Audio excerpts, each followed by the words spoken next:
Yung hinang na maganda nga sa labas pero bulok naman sa loob. Gaya nga ng nasabi ko nung una pa lang, aminado naman talaga ako na hindi nakagandahan ang hinang ko.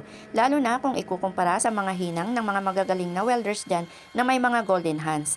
Lalo na sa mga baguhang welders na nasa peak pa lang ng kanilang kabataan o sa mga matatagal nang naghihinang pero maganda pa rin ang kanilang pulso. Kumbaga, ang hinang ko ay hindi pang kompetisyon na gaya ng ginagawa ng iba na akala mo laging may contest sa trabaho kaya ganoon na lang mamintas at manglait o yung pinapairal ang sobrang kayabangan nila dahil mas maganda ang gawa nila kesa sa iba.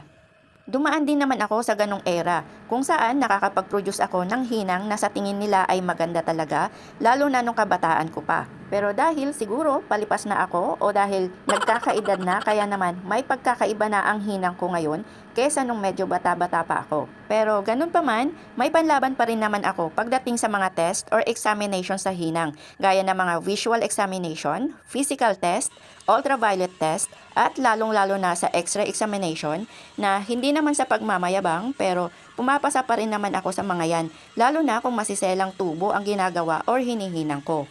Ang mahalaga naman kasi para sa akin, di baling hindi kasing ganda ng hinang ng iba ang hinang ko basta pumapasa pa rin ito sa mga test or pasok pa rin ito sa standard ng welding inspector.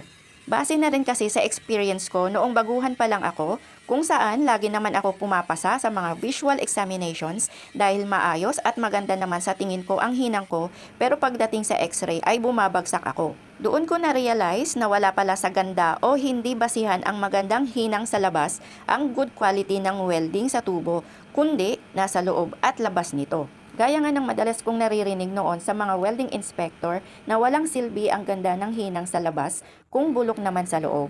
Kaya sa mga nagsasabi dyan na wala daw sa kalingkingan nila ang hinang ko o bulok na welder na daw ako o hanggang yabang lang naman daw ako sa pag-post sa trabaho ko pero di naman ako magaling na welder at marami pang mga sinasabi. Well, opinion nila yan, kaya di ko napapatulan. Hindi ko kailangang ipaliwanag ang sarili ko sa kanila dahil higit kanino man, ako lang ang nakakaalam kung hanggang saan ang kakayahan at limitasyon ko. And proud pa rin ako sa sarili ko dahil kahit babae ako, nagagawa ko pa rin makipagsabayan sa galaw at kilos ng mga kasama kong mga barako sa trabaho. Na kahit babae ako, kayang-kaya kong gawin ang trabaho ng panlalaki lang naman sana. At higit sa lahat, ipinagmamalaki ko ang trabaho ko bilang isang construction worker.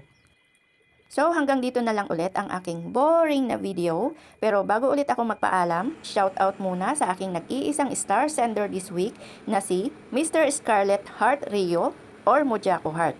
Salamat sa panonood. See you next time. Bye!